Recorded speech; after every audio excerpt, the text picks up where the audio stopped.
जय हिंद दोस्तों, आपका स्वागत है आपके अपने channel MSF army news and history पर। आज आपको बहुत ही दुख के साथ बताना पड़ रहा है कि उत्तर प्रदेश के मुजफ्फरनगर जिले के शाहपुर थाना क्षेत्र के शाहजुड्डी गांव निवासी विवेक देसवाल शहीद हो गए। शहीद विवेक देसवाल सन 2015 में भारतीय सेना की AD रेजिमेंट में भर्ती हुए थे, जो कि हाल फिलहाल श्रीनगर में तैनात थे। शहीद विवेक देसवाल अपने माता पिता के इकलौते बेटे थे। जब वो सेना में भर्ती हुए तब उनकी आर्थिक स्थिति काफी कमजोर थी, लेकिन जैसे ही सेना में भर्ती हुए तो उनके घर की स्थिति काफी मजबूत हो गई।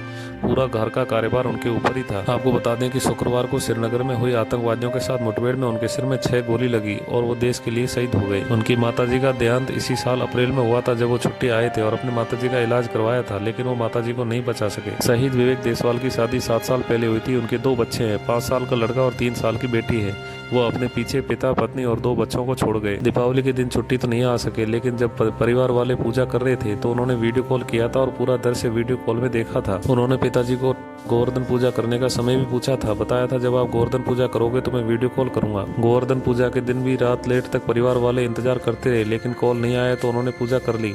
लेकिन 10 बजे सैन्य अधिकारियों द्वारा उनके पास कॉल आया और बताया कि उनका बेटा शहीद हो गया है। शहीद देसवाल के शहीद होने की खबर जैसे ही परिजनों को मिली तो परिवार वाले हक्का बक्का हो गए और बेहोश हो पड़े। पत्नी, बच्चे और पिता का रो रो कर बुरा हाल था। आसपास के लोग उनके पास पहुंचे और सांत्वना देने लगे। जब विवेक देसवाल के शहीद होने की खबर पूरे गाँव में फैली तो पूरा गाँव शोक की लहर में डूब गया। रविवार को सुबह श्रीनगर में गार्ड ऑफ ऑनर देकर सैन्य सम्मान के साथ पार्थिव देह शरीर को विदा किया गया और शाम तक दिल्ली पहुंच गया, लेकिन रात होने के कारण अंतिम संस्कार नहीं होता, इसलिए दिल्ली में ही रखा गया। शहीद विवेक देसवाल का पार्थिव देह शरीर फूलों से सजे सैन्य वाहन में दिल्ली से मेरठ लाया गया और मेरठ से उनके पैतृक गांव लाया गया। जैसे ही शहीद का पार्थिव देह शरीर उनके पैतृक गांव पहुंचा तो आसपास के गांव से भीड़ उमड़ पड़ी और अंतिम यात्रा में शहीद विवेक देसवाल अमर रहे के नारे लगाने लगे। शहीद विवेक देसवाल का पार्थिव देह शरीर उनके आंगन में अंतिम दर्शन के लिए रखा गया। परिजनों और गाँव वालों को अंतिम दर्शन हो जाने के बाद उनका पार्थिव देह शरीर सैन्य वाहन से मोक्षधाम तक ले जाया गया, जहाँ पर सैन्य टुकड़ी द्वारा गार्ड ऑफ ऑनर देकर सैन्य सम्मान के साथ विदाई दी गई। जिस तिरंगे में लिपट कर आए थे वो तिरंगा उनके पिताजी को सौंपा गया और 5 साल के बेटे ने मुखाग्नि दी और वो हमेशा हमेशा के लिए पंचतत्वों में विलीन हो गए। हम सैल्यूट करते हैं, नमन करते हैं देश के ऐसे वीर जवान को जो देश की रक्षा करते करते अपने प्राण न्यौछावर कर देते हैं। जय हिंद।